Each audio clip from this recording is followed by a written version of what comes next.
This is Inside the Jungle, episode 194, recorded May 13th, 2015. The newest Bengals QB. Inside the Jungle is brought to you by Patreon. Help support the podcast today by logging on to spnt.tv/Patreon. This is the Wednesday Night Roundtable with Nick Seuberling, Mickey Menzer, Anthony Cosenza, and Scott Bantel. Hey, good morning, good evening, good afternoon, wherever you are around this beautiful world. It's the Inside the Jungle podcast, Wednesday Night Roundtable style. It's the world of Deflategate. That's all we seem to hear about when it comes to the NFL over the last couple of days. I guess we can talk about what that meant for Ben Jarvis, Green Ellis, and the Bengals, and all that jazz. But we're glad you could join us live here at cincyjungle.com. It's my tag team partners. No Mickey Metzer this week. He's out, but I'm joined by the man showing off the guns. I hope everybody got their ticket to the gun show this week. The one and only Anthony Cosenza. What's up, AC? Yeah, charging high prices to that show. You know what I'm saying? It looks like you got some new digs, Nick. Am I mistaken about that? You are absolutely correct. Moved to the studio. I am now the new background king of this show. Moved the studio from a very small 8x8 bedroom where it was super hot with all this equipment. Every time I would get done with the show, I needed to take a shower because I would just be drenched in sweat. And so moved it to the basement where it's a lot more cool. There's a lot more space. Got some new equipment as well. So, yeah, man, thanks for noticing. Pretty excited about Studio 3.0 here at SPNT. Looks nice. Thank you very much. Speaking of looking nice, how about the one and only Scott Bantel sporting the Reds cap tonight? Yeah, switching it up a bit. You know, I'm a little NFL'd out now with the draft. A little tired, a little exhausted, so I thought I'd switch it up, go with the Reds. Well, last I saw, they're doing well. So yeah, you know, they need my help and pretty much all the help they can get right about now. Well, today is 5/13, which is Cincinnati Day for area code 513. I don't know if you two knew that. So kind of cool that we're able to do the show here on 513. Kind of nice. Let's talk about Terrelle Pryor, shall we? Before we get into that, I want to remind everybody, if you want to get in touch with us, you can always email us insidethejungle@spnt. Hit me up on the Twitter as well. I'm at Nick Seuberling. Let's talk about TP, Terrelle Pryor. I emailed Mickey today after he had let me know he wasn't going to be on the show, and I said to him, "Oh, man, you were my TP guy tonight." And he responded with TP ? So he didn't even know who TP was. Such a Buckeye fan, right? Out of sight, out of mind. Terrelle Pryor, he was with the team over the weekend at the rookie minicamp.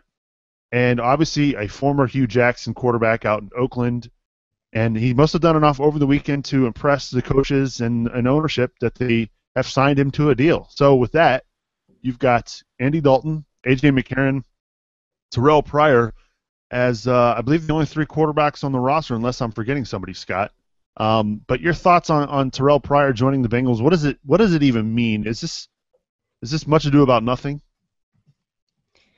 Well, at first I thought it probably was, but you know, the more I think about it, I think Terrelle Pryor might actually make this roster. I don't think the Bengals have kept three quarterbacks since Dalton has been on the team, but you know, the way I look at the roster, I think it shakes out this year where they keep the three quarterbacks. I think they go with McCarron and Pryor, and you know, I think it gives them an interesting option. You know, he's such a big athletic guy. He's mobile. You know, talent-wise, he's not obviously Cam Newton. But when you look at this guy from a size and body standpoint, I mean, him and Cam Newton are basically clones of each other.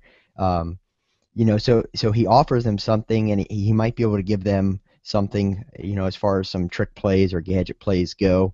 But then the conspiracist in me started wondering: are the Bengals starting to think about after Dalton? You know, are they thinking about, well, let's bring this guy in, let's get him in our system, we'll keep him and AJ around this year, groom them both, see what they look like, because if Dalton doesn't progress, you know, maybe we move on from him, and maybe it's AJ McCarron, maybe it's Terrelle Pryor, maybe it's neither, but this gives them an option, a chance to take a look and see what Pryor's got.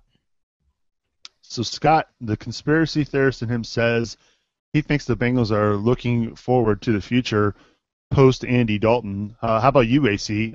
I mean, I know Terrelle Pryor had a great career at Ohio State. We saw some flashes in Oakland. I think he had like a 92-yard touchdown run against the Steelers, which was, I always enjoy that. But outside of, being able to run, being a mobile quarterback, what does he offer this team? He offers size and a strong arm, not a very accurate arm. I don't know if you mentioned Josh Johnson is in the mix too, Nick. That's true. I forgot about him. Yeah, so he's kind of a bigger Josh Johnson. I mean, really, bigger name, more athletic probably. So if you're going to have to choose between one of those two guys, you'd probably say Terrelle Pryor would make it over Josh Johnson.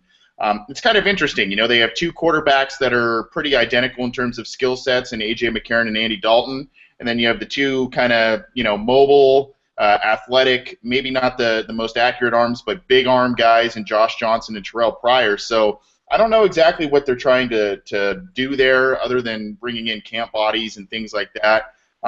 There is a possibility they keep three quarterbacks this year. I don't know if that's really the best idea, especially with so much competition at wide receiver, so much competition on the defensive line now. I think I'd rather see them use that third quarterback spot there. But I don't think, to your question about, are they looking past Andy Dalton, or are they kind of exploring different options? I don't think Terrelle Pryor is your long-term answer in that regard, if that's kind of where the question is heading. I just think they're kind of seeing what's out there. He was probably one of the more talented or athletic quarterbacks still out there on the free agent market, and they're just going to try and give him a shot to see if he can latch on. So let's ask this question then, AC, because you think that they won't go with three quarterbacks. Is there the potential, and I don't even know if he's eligible for the practice squad because he didn't do anything at all last year, but A.J. McCarron, could they potentially keep Pryor as the second string quarterback on game day and put A.J. McCarron on the practice squad? I mean, at that point, all they did was they used a fifth-round pick on McCarron. If he's on the practice squad, obviously anybody can claim him. But at that point, all they lost was a fifth-round pick. I mean, would you be upset if McCarron is put on the practice squad, if eligible, and then another team, took him? I'd be upset from the standpoint that we haven't really gotten to see what he can do. I mean, he didn't really get any time last year in the preseason, and he was basically on IR or whatever the whole year, because I think the team is scared that if they put him on the practice squad, he'll get snatched up by another club. Thinking back to your last question about, are they looking past Andy Dalton? Well, maybe A.J. McCarron may be in that kind of conversation of, hey, if Andy Dalton falters this year, maybe they look at A.J. McCarron as a guy that they want to develop, and because he has that similar skill set, he's a winner in college, that sort of thing. I don't know how much higher the ceiling is for McCarron to compared to Dalton. I don't think that the reason I don't think they're going to carry three quarterbacks is because they haven't the last few years. It's been Dalton and Gradkowski or Dalton and Campbell, things like that. So I just don't see three quarterbacks on the roster. But you could do the IR thing with McCarron again if you really liked Pryor and you really like McCarron, and you can kind of stash away McCarron, still develop him, and maybe see what things look like for 2016 for him. I don't know. It seems all of this talk over the last week and a half has been about people that probably aren't even going to see the field. I mean, I feel like Dalton's the guy. There's no question about that. Dalton's the guy here in 2015. The question is, after 2015, do you stick with somebody like A.J. McCarron or Terrelle Pryor? I know, Scott, I don't know. I guess for me, we saw a lot of A.J. McCarron in college, and I don't know. I guess I wouldn't be all that upset if another team snatched him up without us knowing what he could or couldn't do. I mean, that's just, I guess, the risk you have to take with the NFL. You can't keep all your good players.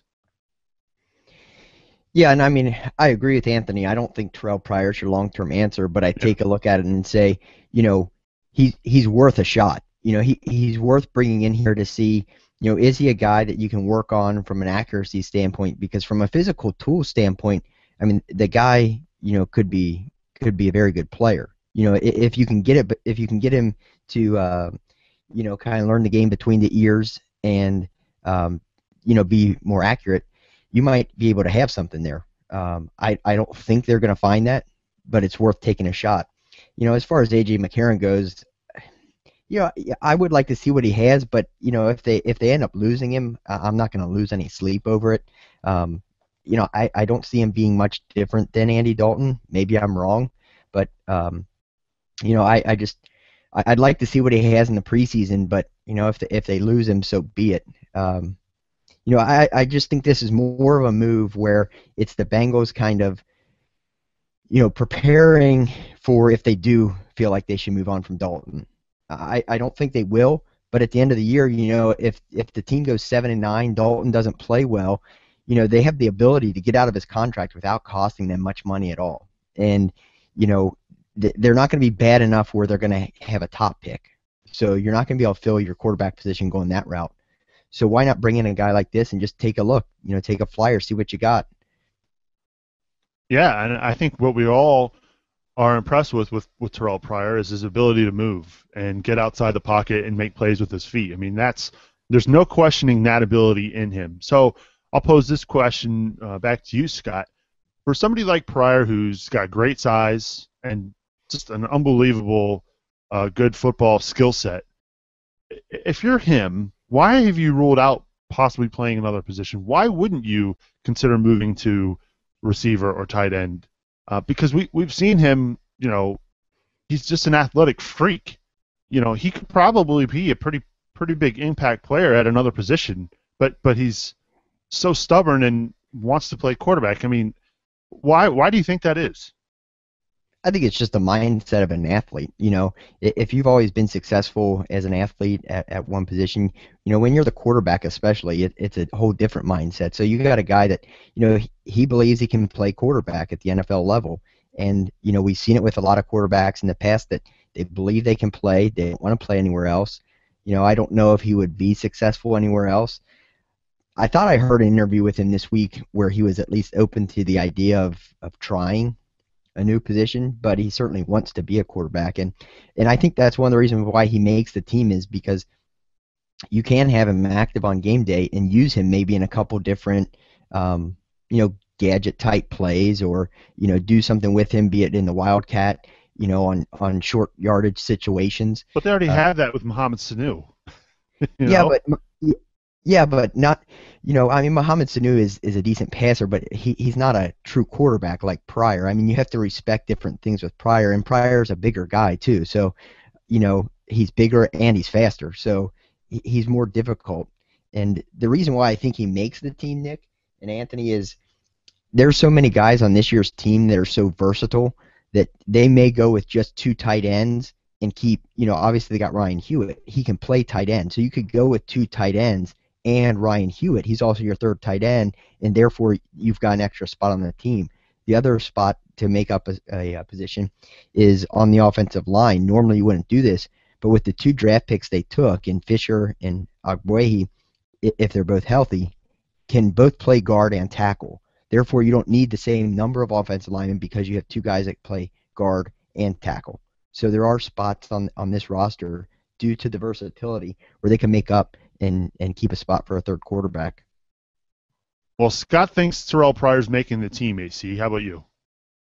I have no idea. I got to see him play. I think he's got a better chance with the Bengals than probably a lot of other teams because of the Hugh Jackson system and Hugh Jackson effect there. I don't know. I think he'll need to light it up in preseason in order for them to really consider it heavily. And to the conversation that was just had about position switch, I think that's just kind of it rarely works out at the NFL level. I just think that it's so tough for players to do. I mean, there's a long line of players who were athletic, and Matt Jones is a guy that comes to mind. Remember, he was an option quarterback in college, and then he came in as a wide receiver, did a couple of things, but he really never panned out, especially as a first-round pick. There's talk of Tim Tebow that he should do the same thing because he's almost acts as like a fullback at sometimes, but you have to also teach these guys if they're going to play tight. If Pryor's going to look at tight end or wide receiver, you got to teach them how to block. You got to teach them the route trees. You got to, all kinds of different nuances that a lot of people don't really consider. They just look at the athleticism and they say, hey, he could fit easily into X position. And I don't think that that's as easy of a transition that a lot of people believe it is. And as you guys said, I think the pride issue as well. You know, he's a quarterback. He's always been a quarterback. He was a star in college, and I think he wants to make a name for himself in the pros as a quarterback. Well, we'd love to hear your thoughts, Bengals fans. Get in touch. Inside the Jungle at spnt.tv is the email address. You can also send me your tweets as well, at Nick Seuberling. We'll open up the phone lines, though, if you're watching live here at cincyjungle.com. 404-946-3397 is the number to call if you want to get in touch and have your voice heard here on Inside the Jungle. I guess we can kind of chime in here on Deflategate.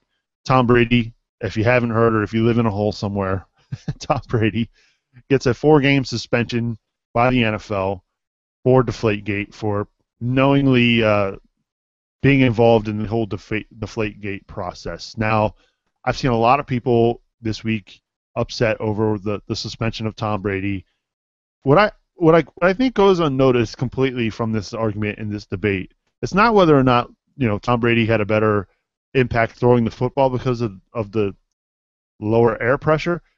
What goes unnoticed and hardly discussed is the fact that the other players on the team actually get a benefit as well. It's easier to catch the football. Oh, and by the way, they don't ever fumble the football because it's easier to hold on to.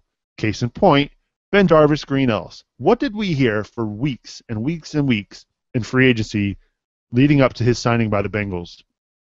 He never fumbles, right? And then what happens? He comes to Cincinnati, and he fumbles like 4 times that season. So, conspiracy guys? Scott, I'll start with you. What do you think of the suspension and whatever it means for BenJarvus Green-Ellis? Because we're way past him.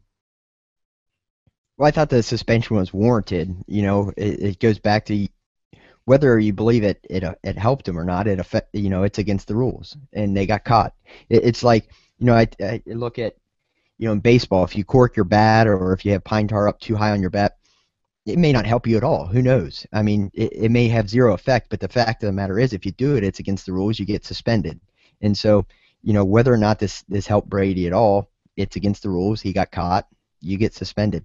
I was a bit surprised they suspended him because he's now suspended for that first game of the year, which is the NFL's, big showcase event, right?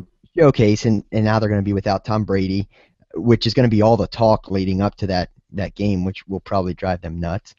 But as far as the BenJarvus Green-Ellis thing, I think you got to take a look at it. Tom Brady's known as one of the best cold weather quarterbacks of all time, and his fumble rate in cold weather games is insanely low. I mean, it's incredibly low. And you take a look at the Patriots fumble rate as a team, and it's unbelievable. I don't know if you don't follow his name's escaping me now. The Bengals beat writer, Jeff Hobson. No, I'm sorry. Paul Dehner. Paul Dehner. If you follow Paul Dehner, he tweeted out today. He had a great piece on the fumble rate to the Patriots compared to other teams over the last couple of years, and it's incredible when you see it laid out there on a graph. The low rates at which the Patriots fumble the football. So I think that's where it makes a bigger difference. Is it may not help a quarterback so much, but when carrying the football, the running backs or the quarterback holding onto the ball, I think that's where it makes the big difference. How about you, AC? You got any thoughts on this whole saga? Well, I think Scott summed it up pretty well in terms of the effect of what deflating a football does for certain players. And, Scott did say, it doesn't really make a difference for a quarterback. Obviously, if Tom Brady was involved, which it looks like there is an effect there because he was kind of orchestrating that. But my entire problem with this, with the Patriots and under Bill Belichick and with Tom Brady and all of this, is number one, they're repeat offenders. Number two, they try and cover it up. And number three, they've kind of avoided certain penalties. They've got dinged a couple of times, but this is kind of laying the hammer down on one of the best players in the league and one of the faces of the NFL, and it's a big deal. And we've seen it in baseball a lot with the steroid stuff. We've seen it in other sports. If guys come out and they initially say, hey, you know what, I screwed up, I kind of circumvented the system, I did this or that, and they just come clean immediately. America's a pretty forgiving country, especially to pro athletes that, unfortunately, a lot of young people or other people put these athletes on a pedestal, and they forgive them if they come clean initially. It's the cover-ups, it's the lies, it's things that where they need to investigate. I mean, it's pretty ridiculous if you look at it. So it's not really, for me, it's not so much the act of what they did and deflating footballs. That's minor in my eyes, though it is a rule, and you break a rule, there's consequences. But it's the lies, it's the repeat offending by this franchise that really bothers me, and I don't know when it's going to stop with them. It probably won't until Bill Belichick and Tom Brady are gone from that team. It's pretty harsh penalty to Tom Brady, but maybe it's deserved because of a track record of that franchise. Yeah, I mean, this isn't the first time. Clearly, they were caught recording walkthrough of the Super Bowl against the Rams a couple years ago. They were caught videotaping the Jets signals a couple years ago, which was illegal. And now here, this is the third time. This is a pattern, and I find it very hard to believe that Bill Belichick was not in the loop on this, but for whatever reason they seem to think that he wasn't.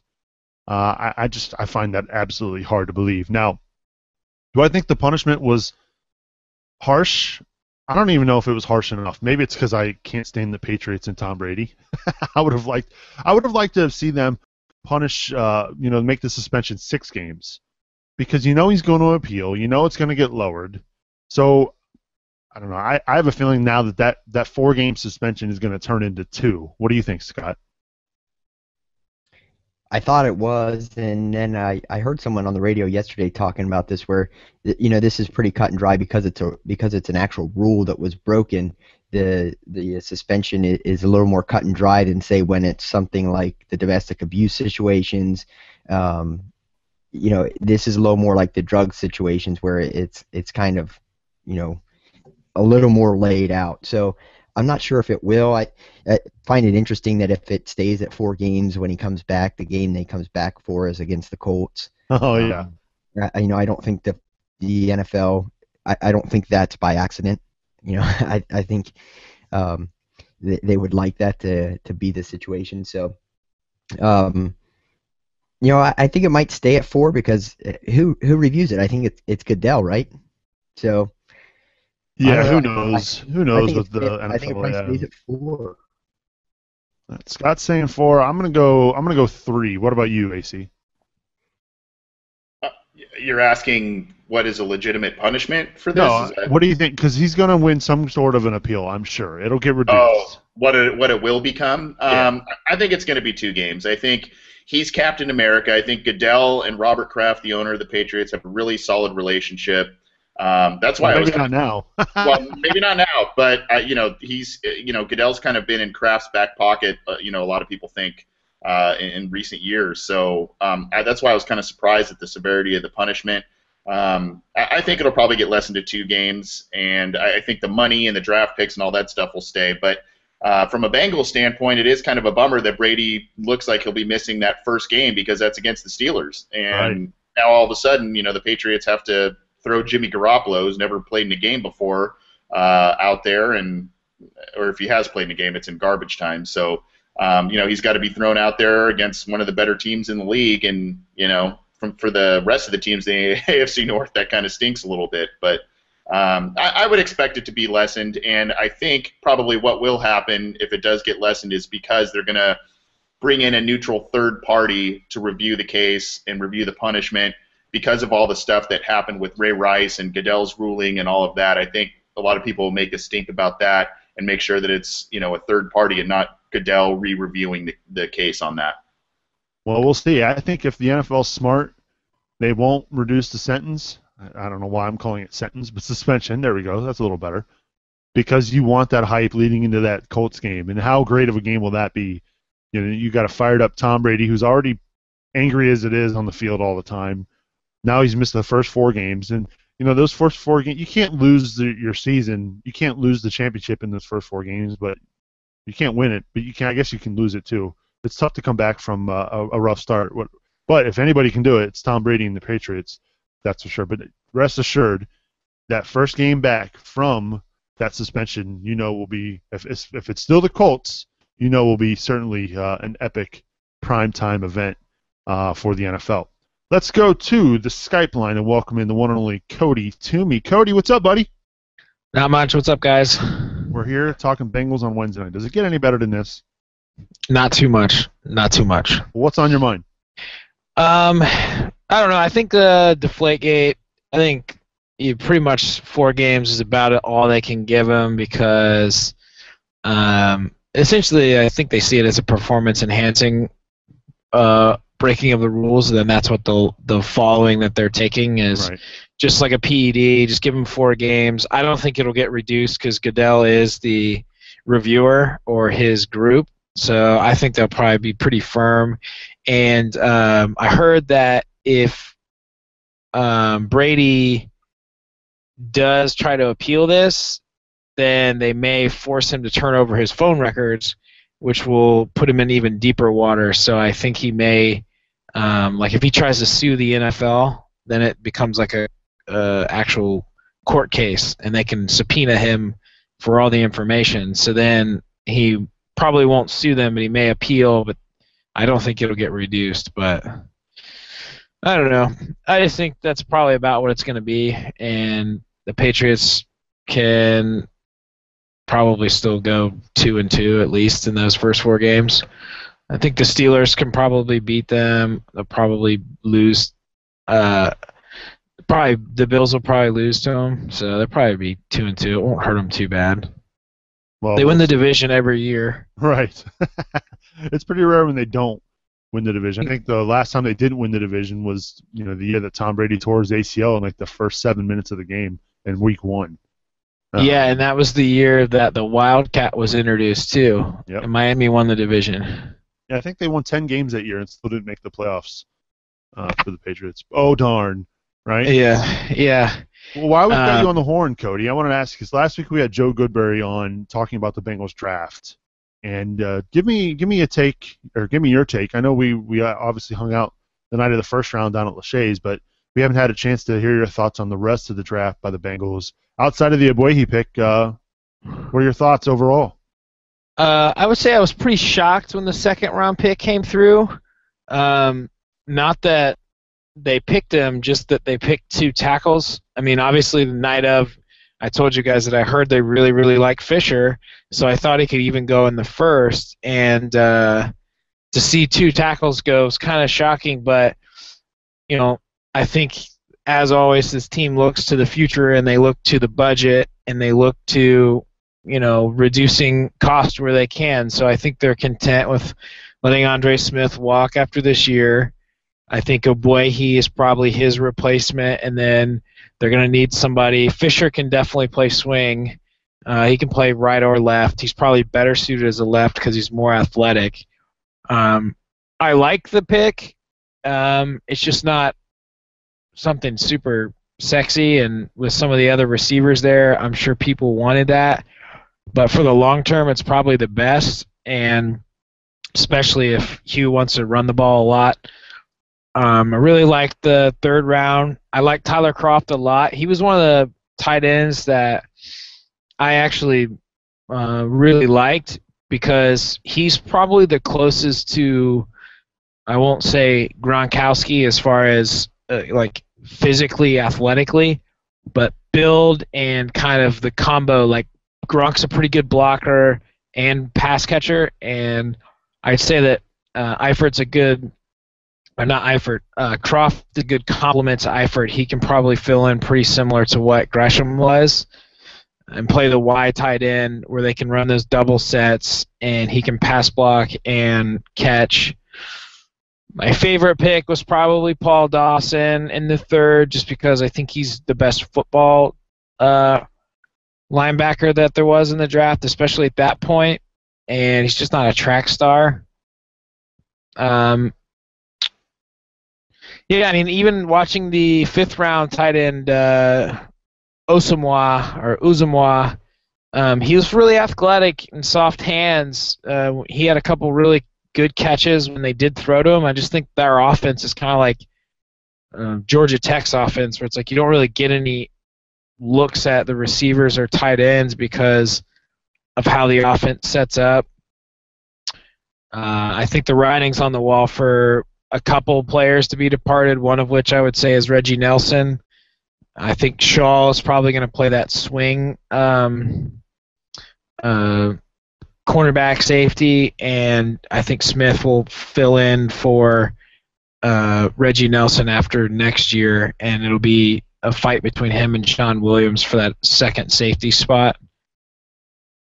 I mean, Shaw, if you look at his grading-wise, he's probably a white lie from being a first-round pick. Now, I bet it's a big white lie, but talent-wise, he really fits the Bengals mold. He's kind of really good at man press. Out here from our neck of the woods and at USC, his last 3 games when he came back from his injury, he was really, really good last year. I think that they'll play. I think if you look at 2016, a lot of players from this draft are going to be starting. I could see upwards of 5, maybe even 6 of their picks starting by 2016. Really? Yeah.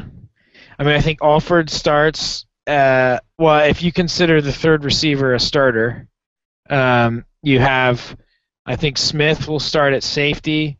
I think Alford will be the slot receiver. I think they let Sanu go, and I think they may try to sign Marvin Jones before this season to try to lock him up.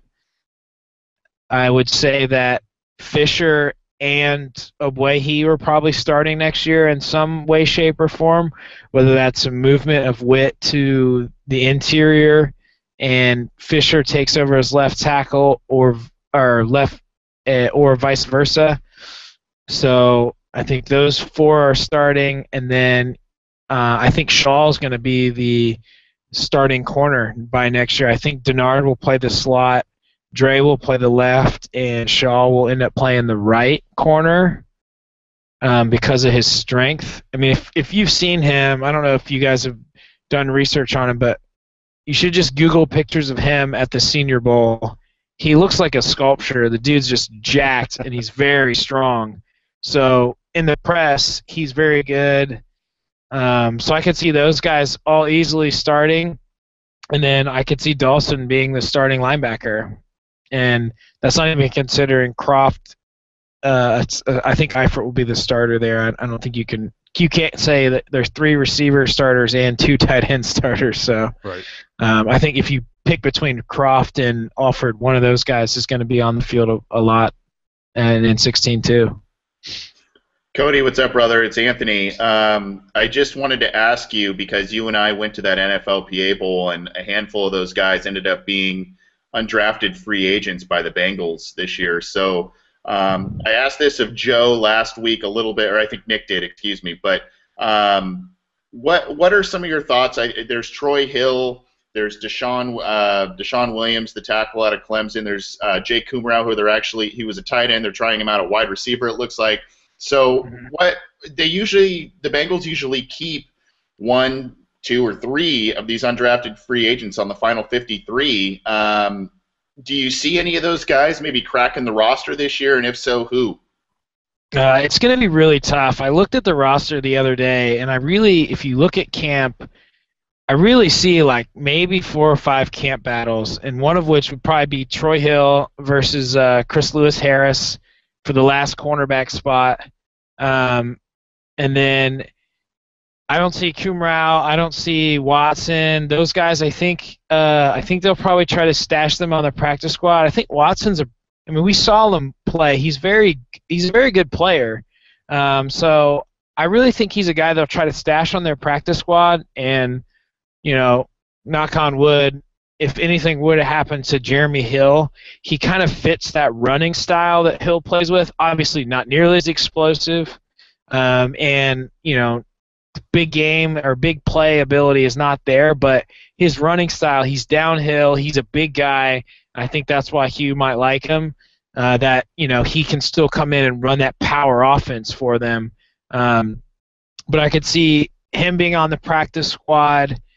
but I don't know that any of the undrafted guys really crack the roster this year. It's going to be tough sledding for two reasons. They have so many players that are in the last years of their deal that, those guys are going to be – there's just a lot of players. There wasn't as much turnover this year. There aren't as many undrafted or – we lost a couple guys, but if you think about last year, we lost starters to free agency.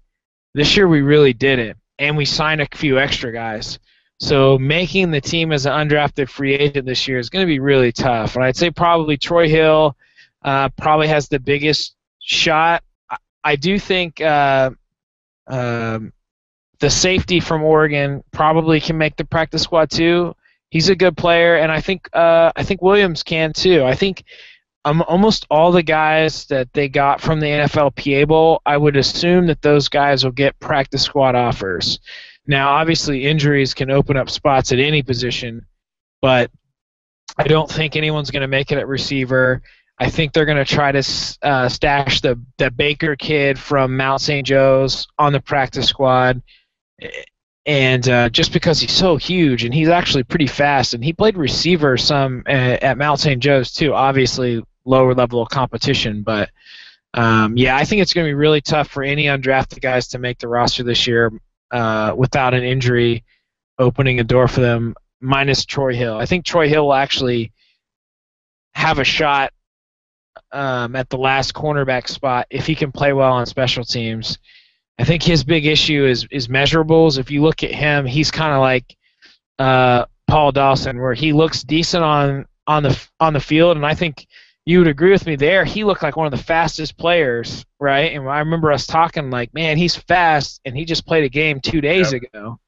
But if you look at his combine scores, he's not. I mean, he's like 4.6. He's not super fast, and which was surprising to me. So I wonder if he's just one of those guys that doesn't run well on a track, but he plays fast on the field. So I could see him, and I wonder if that's why teams shied away from him. If you look at his metrics and then his tape and then the off-field stuff, they're kind of like, we'd rather take a guy who's a really good athlete that we can maybe see upside with. But I could see him being a guy that could play, nickel or slot in the future too, be the backup in the slot behind whoever gets that Denard or whatever. So I could see him making the squad, but I don't see anybody else.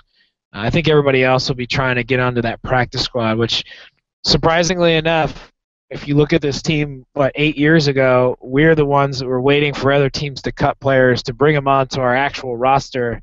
And now this year you're talking about guys just trying to fight to be on the practice squad. Yeah, it should be interesting. It's going to be a fun summer to watch. Training camp battles galore for all those last roster spots. He's Cody Toomey, does a great job at our site, cincyjungle.com. Cody, where can they check out all your draft stuff? Check me out on Twitter. It's at Kodiki, Codiki. Most of everything I do is on Twitter as far as draft stuff and the link to my site and stuff, but most of the stuff I just do on Twitter right now. Go follow him. He's the man. Hey, Cody, thanks for calling. Yeah, no worries, guys. Hooday. Take it easy. That's Cody Toomey joining us here on the Skype line. If you want to get in touch, 404-946-3397. We'll keep the phone lines open for just a bit more.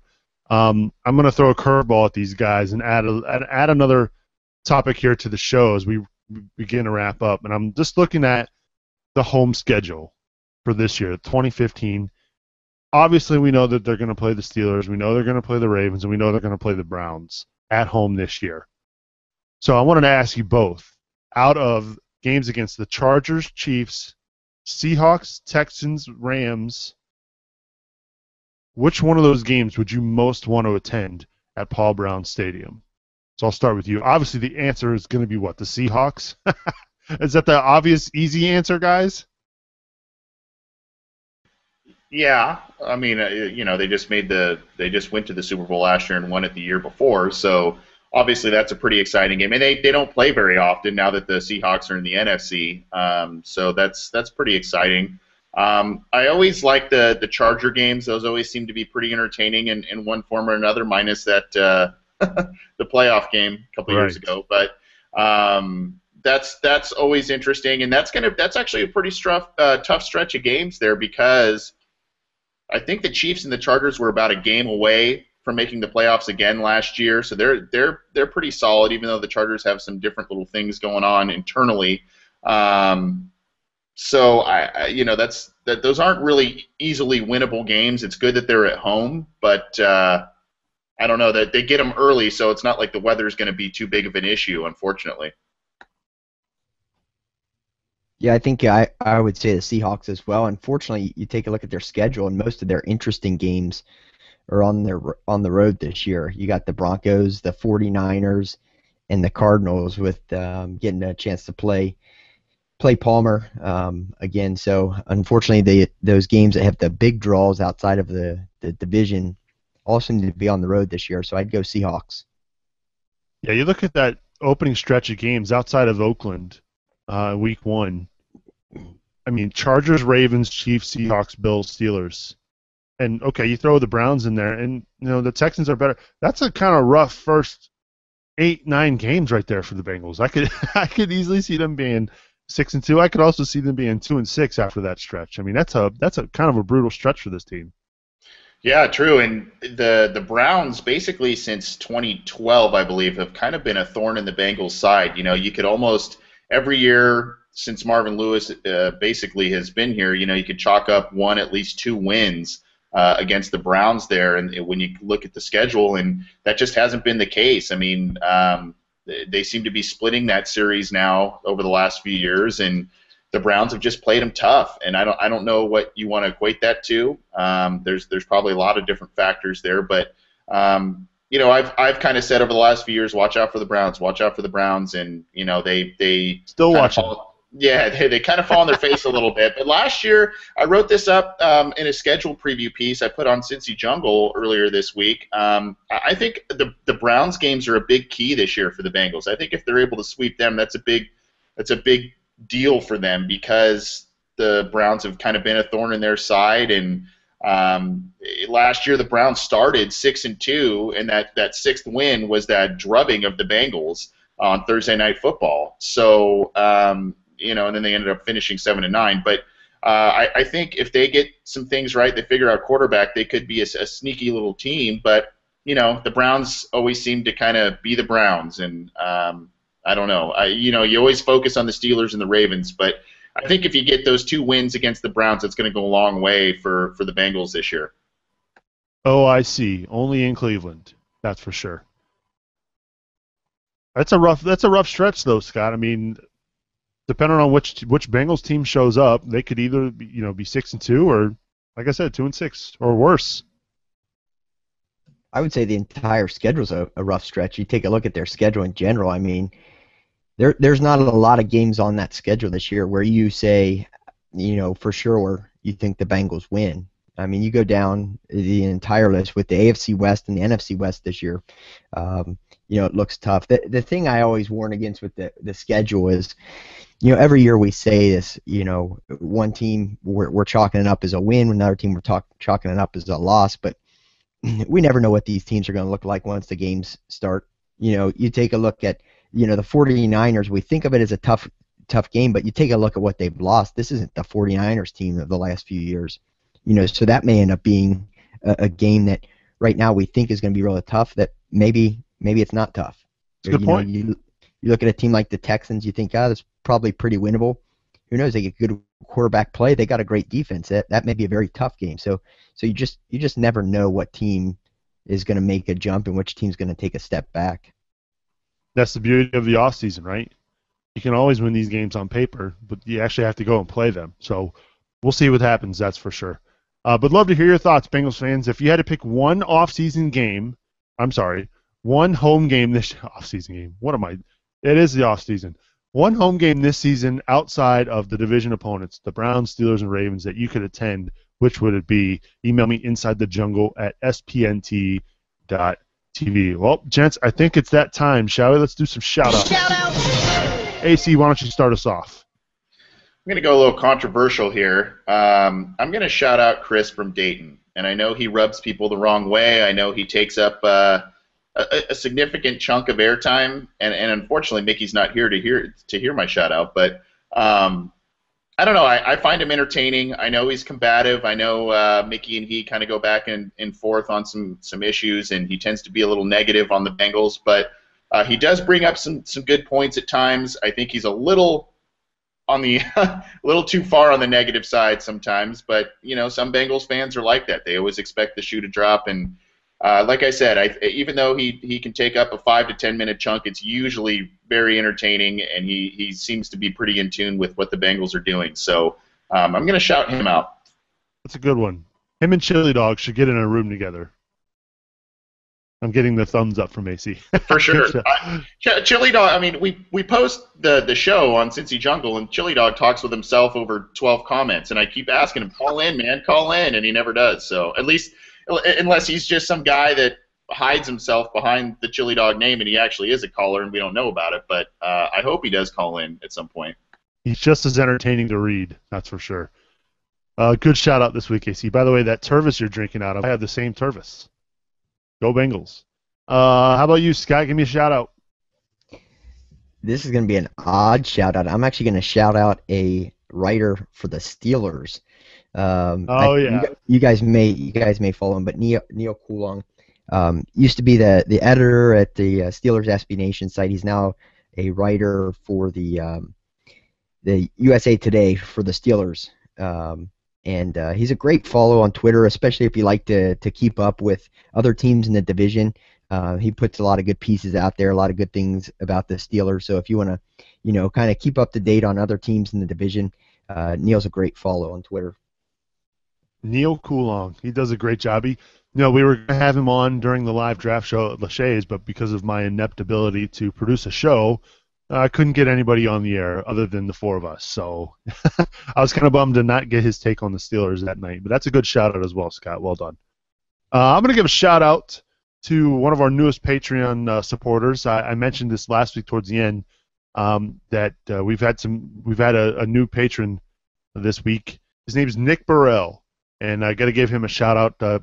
Thanks for your support, Nick. Really appreciate your support here on Patreon. If you like what we're doing here at Cincy Jungle and Inside the Jungle, the help is very much appreciated. If you're watching live here at cincyjungle.com, you can see there's a brand new studio being built here for this show. I've got jerseys in the background, got a banner, got some new equipment that help make the show sound a lot better.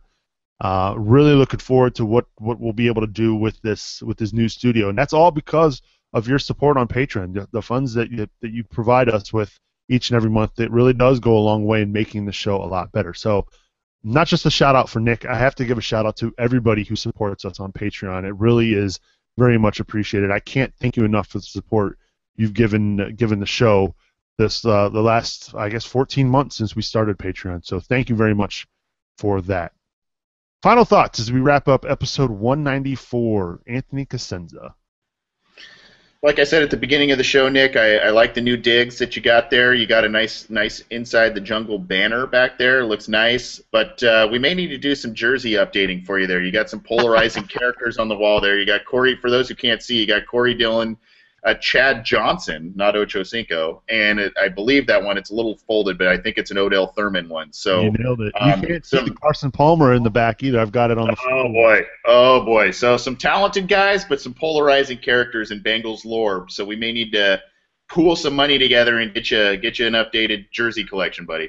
If anybody wants to donate a jersey and have it hanging in the studio, I'll be more than happy to hang it as well. I've got a Pickens one I can donate to you, buddy. See, there you go.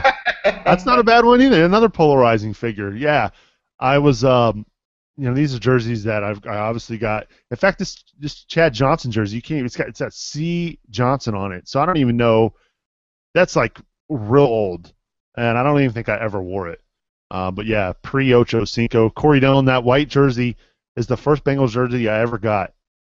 Back in, I want to say 2002. And, that was before he went off the rails as well here in Cincinnati. Hey, appreciate you rushing back from work. I know you're a busy man, AC. Thank you for coming on the show as well this week. It's all good. I'm glad I was here. How about you, Scott? Final thoughts? Well, Nick, first on the jerseys. I think we need to get word out and see if we can get some cool jersey donations. We need like an Eric Wilhelm jersey. Oh, that's a good one. Some of the classic Bengals back there. You know, I'm not sure if anyone I'm not sure if anyone ever had an Eric Wilhelm jersey, but if they did, we need to get that donated. Maybe a Lee Johnson. That would be another good one to Jeff put Query. I want a Jeff. Oh my gosh! jersey. Oh my gosh! Or maybe one of AC's West Coast guys, Danny Farmer would be another good one. Yeah, that's a good one. Up there. I like Yeah. that one. The Jay Schrader, you know. Yeah. So we need to get some of those hanging up in the studio. But you know, final thoughts. This is a slow time of the year for the NFL, especially for the Bengals. But you know, I think we got some cool pieces coming up on the site. Some cool series going on over the summer. I know I'm going to fire up the Bengals Ring of Honor again. You know, bring some light on some of those old players that even if the Bengals aren't going to honor, we will on CincyJungle.com. So keep your eye out for that. I'll be having that going over the summer. Good stuff as always, Scott. Appreciate you joining us this week. We missed Mickey. Mickey's going to be busy the next couple of weeks. He'll be out in Arizona next week, so he'll be missing. Hopefully, we'll have him back here. I guess that'll be right around after Memorial Day, possibly, if I can get my dates correct. But for those of you who tune in live every Wednesday night, appreciate you tuning in.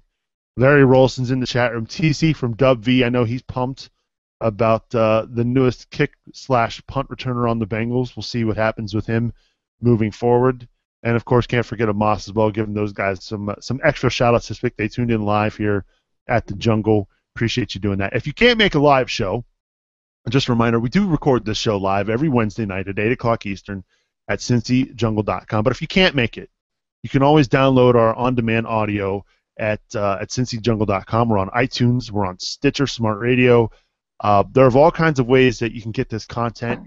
I'm in the process of creating an app for the program, and so that's going to be coming down the pipes here hopefully before the season starts, and really looking forward to that. We've got all kinds of exciting stuff in the works for not just this podcast but for some other stuff as well at CincyJungle.com. I know we have talked about doing a daily show. It's going to be rough, it's going to be tough, but hopefully we can hit that next goal level on Patreon and make that happen for the fall. Really looking forward to that. So again, if you want to contribute and help us out on Patreon, I forgot to mention that web address, spnt.tv/Patreon. And it goes a long way in helping us with the show. And really can't thank you enough for all your support here for this podcast. That's going to do it. Episode 194 is in the can. My thanks to associate producers Andy Lanham, Larry Rolson, Mike Vardy, and Fado Bayari. Inside the Jungle is an SPNT production. For more information about our other podcasts, log on to spnt.tv and continue to check out CincyJungle.com. Scott, AC, Mickey, Jason, Josh, everybody kills it at the site. They do a fantastic job as well. We'll see you next Wednesday night for another edition of the Wednesday Night Roundtable, part of the Inside the Jungle podcast. For AC and Scott, I'm Subes. Good day, everybody.